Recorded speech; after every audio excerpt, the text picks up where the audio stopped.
from Hiroshima, Japan. We made it today using the train system again. What do you know? It cost us like $60 a head or something like that to go from Kobe to Hiroshima on a train.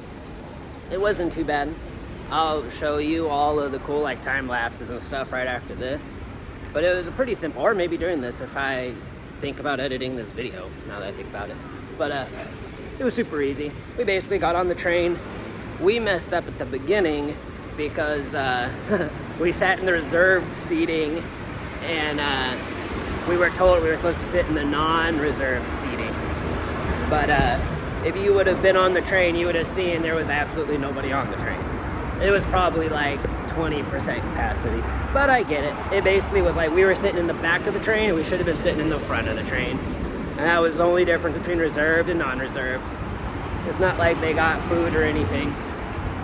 It's just a quick, it was probably about an hour, 45 minutes or so before we actually had to switch trains. I think it was in like Anayoshi or something like that. We had to switch trains and it was super quick because it was only like a 2 or 3 minute like wait for the other train, and we just had to cross the platform. This is a cool little common area. I went to get coffee and supplies this morning, so just exploring a little bit. It's a cool little square. Oh, for public bathrooms and stuff. Cool. But we're here in Hiroshima, Japan. We will be here for a few days, and we have a few things on the agenda that should be pretty cool.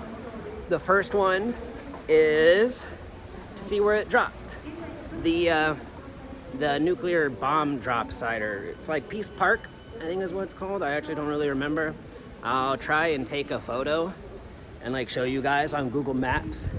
But it's really interesting when you're actually here in Hiroshima. There's like a little island that's like right in the middle of the city, or like in between two rivers, and I guess that's where the bomb actually ignited. I haven't been yet, so we're talking about going over either today, tomorrow, or, you know, whenever we're in the mood. We're not in a rush. But that's one thing that's on today's agenda, is to go to Site Zero, the bomb drop site, Peace Park, whatever it's called. So, you know, I'm actually pretty excited for that, to see what's there. It's obviously like the tourist attraction here, which is fine, because it's kind of crazy to think that there's only ever been 2 dropped, and this is one of those 2 cities, and it don't even look like it. I know that was like 60, 70 years ago now, but it's like you can barely even tell it just would have been the drop site. I'll probably go to Nagasaki the next time I go to Japan, because we got other plans this time around. Because after Hiroshima, we gotta go to like Fukuoka or something, so that we can hit the boat to South Korea. Yeah, I don't know if I told you guys that yet, but after Japan, we're taking a boat to South Korea. So we're gonna cross another border into another country. I think that'll technically be country like 14 or 15 for me. I'd have to look at my list. But that also depends on whether you would count my active duty military service as part of going to Japan too.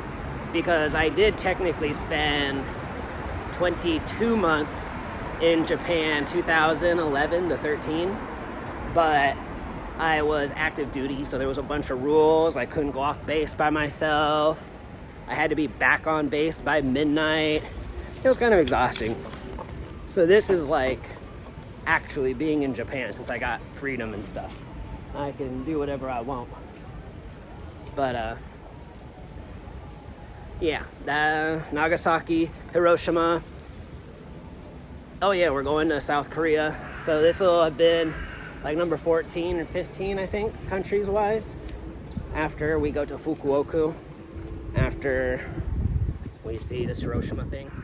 And we have more plans here while we're in Hiroshima, because that's only the first thing on the agenda. is to go to the drop site. The second thing we need to do is actually go to Iwakuni, Japan. It's like another 10-20 minutes south of us via train. And there's a military installation there. Marine Corps Base Japan, or Marine Corps Base Iwakuni, Japan. I don't know how they pronounce it. I just know there's a Marine Corps base in Iwakuni, Japan. So it's probably Marine Corps Base Iwakuni, Japan. That's probably the whole title. Ooh, this person's getting ready to park their car inside of this parking lot. Yeah. You see them pull in there. And it takes the car right up. I don't know how long it takes.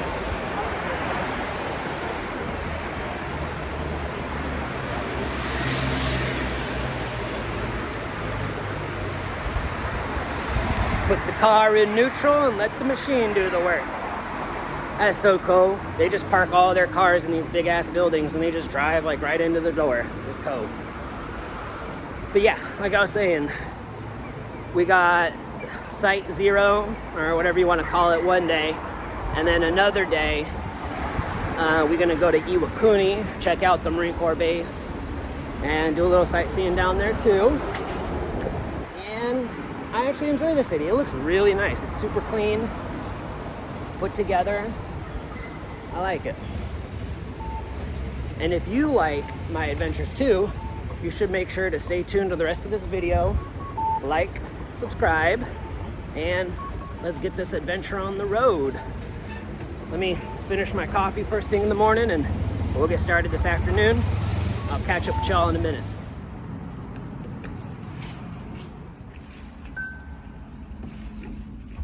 Ever since I've been in Georgia, 2-3 years ago, y'all know I've been in love with some Mountain Dew.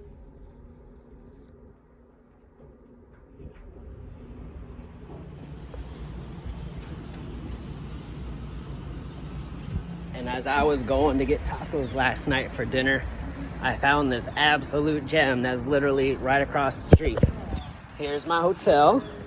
There's the Tokyo Inn, which is right on the corner. You see this Lawson's right here. And you see this London Group karaoke bar right there. You just gotta go a little bit further down this road and the vending machine is right there in all of its glory. You see this little street, and there it is in all of its glory. And it's under $1.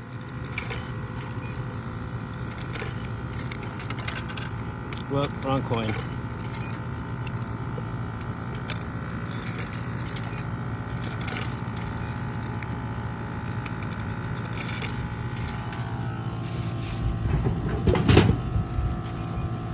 Oh, need more. Definitely not stopping at 1, so let me get to work. Too bad of a haul.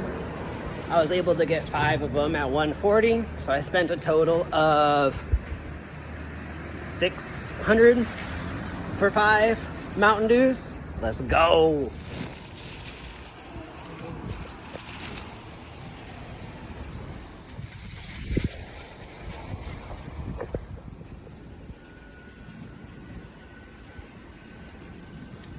So cute. That is a Hot Pocket. Hot Pockets. Good morning from Japan. So, for today's adventure, we are heading to Iwakuni. But there's a catch. And it's a funny catch. We took the wrong train. So, there's a train to Iwakuni every 15 minutes from Hiroshima. So we got to the train station, we bought our tickets, we went to the train stop that was going south. So we're like, all right, this must be our train since it's every 15 minutes. We get on the train and it goes right past Iwakuni. So we're currently in, I think, Fukuoka or something like that. She's telling you. 850, departing at 11:49.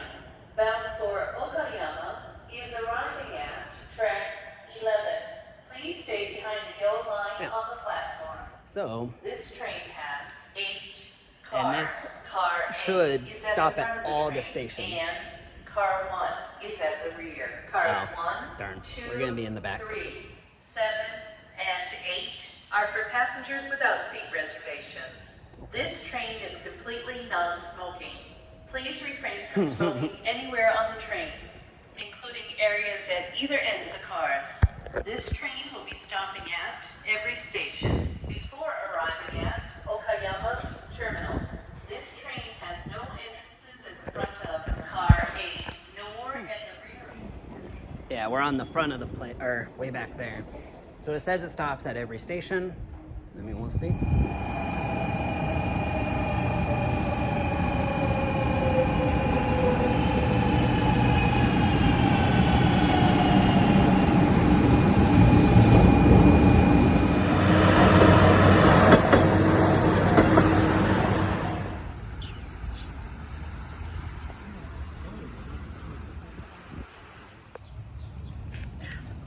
Oh yeah, I got it. This is the dome.